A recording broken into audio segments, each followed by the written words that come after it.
Halo teman-teman, perkenalkan nama saya Leonardo Alvina Akri. Saya dari jurusan Ilmu Administrasi Bisnis Universitas Nusa Cendana Kupang. Dan pada video kali ini saya akan mereview buku sosiologi lagi.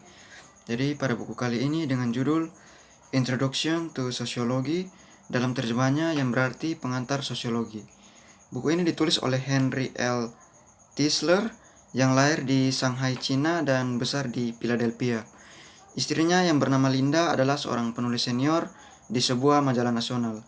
Anaknya yang bernama Melissa adalah seorang konsultan strategi bisnis, dan Ben adalah seorang produser film. Dalam usaha pertamanya untuk penerbitan buku, terjadi ketika dia masih menjadi mahasiswa pascasarjana di bidang sosiologi.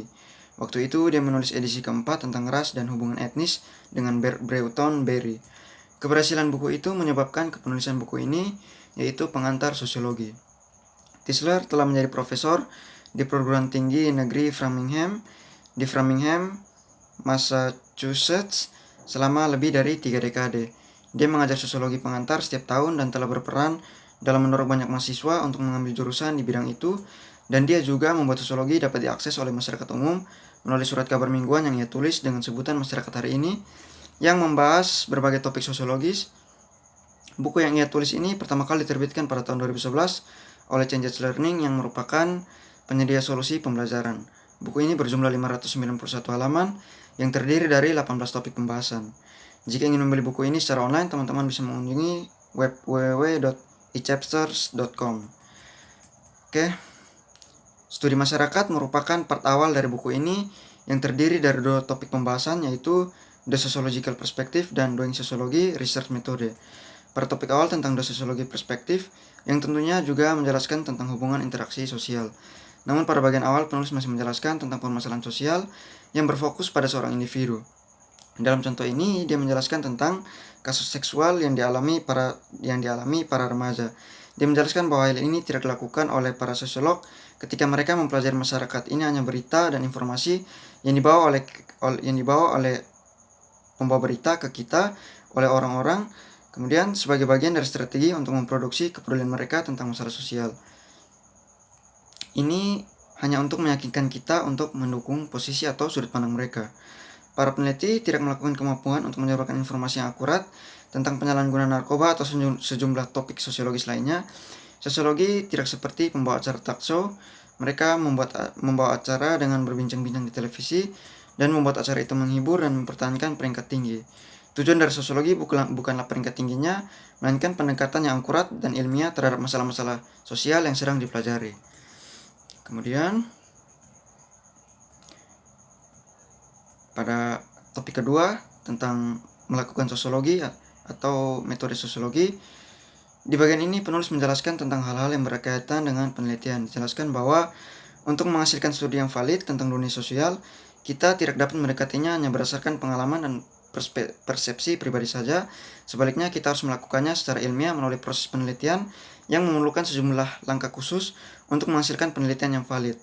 Dalam sains, mereka memiliki 2 tujuan utama, yaitu untuk menggambarkan secara rinci karakteristik dan peristiwa tertentu, dan untuk mengusulkan dan menguji teori yang membantu kita memahami karakteristik dan peristiwa ini. Ada banyak kesamaan antara apa yang dilakukan seorang detektif dalam upaya memecahkan suatu kejahatan dan apa yang dilakukan seorang sosiolog dalam menjawab suatu masalah penelitian. Dalam perjalanannya, baik detektif maupun sosiolog harus mengumpulkan dan menganalisis informasi. Bedanya, sosiolog mengembangkan hipotesis, mengumpulkan data, dan mengembangkan teori, sedangkan teori untuk membantu mereka memahami perilaku sosial. Dalam melakukan penelitian ilmiah, ada proses yang harus dilibatkan, yaitu proses penelitian melibatkan pendefinisian masalah, peninjauan penelitian sebelumnya tentang topik tersebut, mengembangkan satu atau lebih hipotesis, menentukan desain penelitian, menentukan sampel dan mengumpulkan data, menganalisis dan menafsirkan data, dan menyiapkan laporan penelitian. Kemudian, individu dalam masyarakat pada buku ini merupakan part 2 yang terdiri dari 5 topik pembahasan, yaitu Culture Socialization and Development, Social Interaction, Social Group and Organization, and Deviant Behavior, and Social Control. Topik ketiga dari buku ini adalah budaya, yang tentunya membahas tentang budaya. Pada bagian ini dijelaskan bahwa sosiolog memandang budaya memiliki 2 komponen utama, yaitu budaya material dan budaya non-material. Kebudayaan sendiri terdiri dari semua yang dipelajari manusia untuk dilakukan, digunakan, diproduksi, diketahui dan dipercayai ketika mereka tumbuh menjadi dewasa dan menjalani kehidupan mereka di kelompok lingkungan sosial di mana mereka berasal. Ada dua hal yang merupakan elemen sentral dari budaya, yaitu bahasa dan produksi alat. Ada bukti bahwa hewan terlibat atau dapat dijabarkan untuk terlibat dalam kedua hal ini tidak berarti bahwa mereka memiliki budaya. Manusia telah menyempurnakan budaya ke tingkat yang jauh lebih besar daripada hewan lain dan jauh lebih bergantung padanya untuk eksistensi mereka. Setiap kelompok sosial memiliki budayanya sendiri yang lengkap. Setiap budaya telah menetap ritus peralihan ritual standar yang menandai transisi kehidupan utama. Ideologi atau keyakinan dan nilai yang dipegang teguh adalah semen struktur sosial di mana mereka membantu kelompok mempertahankan identitasnya sebagai unit sosial. Topik keempat dari buku ini adalah Socialization and Development atau sosialisasi dan pengembangan. Perkembangan diri adalah proses kompleks yang setidaknya memiliki 3 dimensi, yaitu perkembangan kognitif, perkembangan moral, dan identitas gender. Dari masa bayi hingga usia tua, baik biologi maupun masyarakat memainkan peran penting dalam menentukan bagaimana orang berkembang selama hidup mereka. Dari bayi hingga usia tua, baik biologi maupun masyarakat memainkan peran penting dalam menentukan bagaimana orang berkembang. Sosiologi orang dewasa berbeda dari sosialisasi primer. Salah satu bentuk sosialisasi orang dewasa yang penting adalah resosialisasi yang melibatkan pemaparan ide-ide atau nilai-nilai bertentangan dengan apa yang dipelajari di masa kanak-kanak. Kemudian topik kelima dari buku ini tentang social interaction atau interaksi sosial. Di bagian ini secara ringkas saya paparkan bahwa manusia adalah makhluk simbolis dan segala sesuatu yang mereka lakukan menyampaikan pesan kepada orang lain. Orang-orang berkumpul dalam konteks lingkungan tertentu dengan tujuan khusus dan karakteristik sosial tertentu. Status dan peranan yang merupakan karakteristik sosial yang paling penting. Status sendiri adalah posisi yang didefinisikan secara sosial yang ditempati orang dalam kelompok atau masyarakat yang membantu menentukan bagaimana mereka berinteraksi satu sama lain. Peran pada dasarnya adalah kumpulan hak dan kewajiban. Status dan peran membantu menentukan interaksi sosial kita dan memberikan prediktibilitas. Topik ke-6 tentang social groups dan organisasi atau kelompok dan organisasi sosial. Inti pokok yang ingin disampaikan penulis pada bagian ini bahwa kelompok sosial terdiri dari sejumlah orang yang memiliki kesamaan identitas, perasaan persatuan dan tujuan bersama tertentu serta norma bersama. Agar berfungsi dengan baik, semua kelompok harus menentukan batasan mereka, memilih pimpinan, membuat keputusan, menetapkan tujuan, menetapkan tugas dan mengontrol perilaku anggota. Dan pada pengertian institusi adalah sistem untuk mengatur pola standar perilaku sosial. Institusi sosial terdiri dari tatanan hubungan yang tumbuh dari nilai, norma, status, dan peran yang mengatur kegiatan yang memenuhi kebutuhan dasar masyarakat. Topik ke-7 tentang deviant behavior dan social control atau perilaku menyimpang dan kontrol sosial. Norma dan nilai suatu budaya membentuk kode moralnya. Sistem simbolis yang dengannya perilaku dipandang sebagai benar atau salah, baik atau buruk dalam budaya itu. Perilaku yang menyimpang merupakan salah satu tindakan yang tidak sesuai dengan norma, misalnya perilaku kejahatan. Kejahatan sendiri merupakan perilaku yang melanggar hukum pidana suatu masyarakat. Kejahatan yang paling serius disebut kejahatan saja, sedangkan kejahatan yang kurang serius disebut sebagai pelanggaran ringan. Contoh kejahatan kekerasan adalah pembunuhan dan perampokan. Kemudian topik ke-8 dari buku ini tentang social class in the United States atau kelas sosial di Amerika Serikat. Pada bagian ini dijelaskan bahwa perbedaan kelas yang terjadi di Amerika Serikat dilihat berdasarkan ras, pendidikan, nama keluarga, pilihan karir, atau kekayaan. Stratifikasi sosial telah menunjukkan bahwa kelas sosial mempengaruhi banyak aspek dalam kehidupan masyarakat. Misalnya, orang-orang kelas bawah lebih sering sakit dan memiliki harapan hidup yang lebih pendek. Orang miskin lebih mungkin ditangkap, didakwa melakukan kejahatan, dihukum, dan dijatuhi hukuman penjara, dan kemungkinan akan mendapatkan hukuman penjara yang lebih lama daripada penjahat kelas menengah dan atas. Topik 9 tentang global stratification atau sertifikasi global berdasarkan teori modernisasi berasumsi bahwa perbedaan ekonomi antara negara disebabkan oleh perbedaan teknologi dan budaya. Modernisasi tergantung pada negara yang memiliki lingkungan budaya yang menyambut inovasi dan memungkinkan kemajuan teknologi untuk dimasukkan ke dalam masyarakat itu.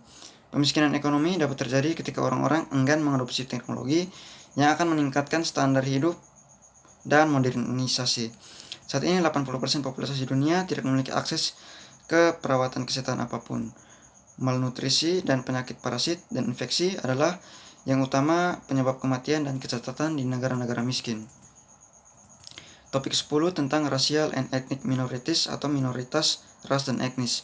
Dijelaskan bahwa ras secara historis telah didefinisikan menurut kriteria genetik. Meskipun definisi genetik berpusat pada sifat-sifat yang diwariskan seperti jenis rambut dan hidung, pada kenyataannya sifat-sifat ini telah ditemukan bervariasi secara independen dari satu dan yang lain. Terlebih lagi, semua manusia secara genetis jauh lebih mirip daripada perbedaannya. Dan banyak kelompok etnis membentuk subkultur dengan tingkat loyalitas internal yang tinggi dan cara tradisional, adat istiadat, nilai kebiasaan berpakaian, dan pola rekreasi yang khas. Minoritas sendiri adalah sekelompok orang karena karakteristik fisiknya atau budayanya dipilih untuk perlakuan yang berbeda dan tidak setara, dan oleh karena itu menganggap diri mereka sebagai objek diskriminasi kolektif. Topik 11 tentang gender stratification atau stratifikasi gender. Pada bagian ini dijelaskan tentang jenis kelamin yang mengacu pada perbedaan fisik dan biologis antar pria dan wanita. Jelas bahwa jenis kelamin mengacu pada perbedaan fisik dan biologis antar pria dan wanita. Menurut teori konflik, laki-laki mendominasi perempuan karena kekuatan dan kendali mereka yang superior atas sumber daya utama. Konsekuensi utama dari dominasi ini adalah eksploitasi perempuan oleh laki-laki. Teori konflik berpendapat bahwa selama laki-laki mendapat manfaat dari pengaturan ini, mereka memiliki sedikit insentif untuk mengubahnya. Sosialisasi peran gender adalah proses seumur hidup di mana orang mempelajari nilai, sikap, motivasi, dan perilaku yang dianggap sesuai dengan masing-masing individu. Institusi merupakan part 4 dari buku ini yang terdiri dari 4 topik pembahasan, yaitu Marriage and Alternative Family Arrangements, Religion, Education, dan Political and Economic System. Pada topik ke-12 tentang Marriage and Alternative Family Arrangements, pada topik 13 yang membahas tentang religion atau agama adalah sistem kepercayaan praktik dan nilai filosofis yang dianut oleh sekelompok orang yang mendefinisikan yang sakral, membantu menjelaskan kehidupan dan menawarkan keselamatan dari masalah eksistensi manusia. Agama adalah salah satu institusi masyarakat yang paling penting. Topik 14 tentang education. Pada bagian ini penulis mengambil contoh orang Amerika. Dia menulis bahwa orang Amerika percaya alasan paling penting untuk mendapatkan pekerjaan yang lebih baik adalah melalui pendidikan. Penulis juga menjelaskan fungsi-fungsi dari pendidikan, yaitu pendidikan sebagai sosialisasi, kemudian sebagai transisi budaya, di mana sebagian besar masyarakat pengetahuan diturunkan dari satu generasi ke generasi berikutnya. Kemudian, pendidikan berfungsi untuk membekali anak-anak dengan keterampilan akademik yang dibutuhkan ketika menjadi orang dewasa. Topik ke-19 tentang Political and Economic System. Secara ringkas, politik adalah proses di mana kekuasaan didistribusikan dan keputusan dibuat. Ekonomi adalah institusi sosial yang menentukan bagaimana suatu masyarakat memproduksi, mendistribusi, dan mengonsumsi barang dan jasa. Social change and social issue merupakan part 5 dari buku ini yang terdiri dari 3 topik pembahasan, yaitu Population and Urban in Society, Health and Aging, dan Collective Behavior and Social Change. Topik 16 tentang Population and Urban Society. Pertumbuhan penduduk yang cepat di dunia ketiga sebagian besar disebabkan oleh peningkatan harapan hidup daripada peningkatan angka kelahiran. Pertumbuhan penduduk mengarah pada peningkatan urbanisasi dan lajunya semakin cepat di dunia non-industri. Di negara-negara berkembang, angka kelahiran yang tidak turun seperti di negara-negara barat telah menjadi masalah yang semakin serius. Beberapa orang percaya bahwa krisis kependudukan akan dapat dihindari melalui penerapan yang lebih luas dari yang ada, teknologi, penemuan sumber daya baru, atau pertumbuhan eksponensial dalam pengetahuan. Sebagian besar pertumbuhan populasi dunia dalam beberapa dekade mendatang akan terjadi di negara-negara berkembang. Topik 17 tentang Health and Aging menjelaskan tentang hal-hal yang berkaitan dengan kesehatan. Angka kematian pria melebihi angka kematian wanita di segala usia, dan untuk penyebab utama kematian seperti penyakit jantung, kanker, dan pneumonia. Penyakit tidak hanya melibatkan tubuh, tetapi juga mempengaruhi hubungan sosial, citra diri, dan perilaku individu. Kemiskinan berkontribusi terhadap penyakit dan memperpendek rentang hidup baik secara langsung maupun tidak langsung. Penyakit seperti TBC, influenza, radang paru-paru, batuk rejan, dan alkoholisme lebih umum di antara orang miskin daripada kelas menengah.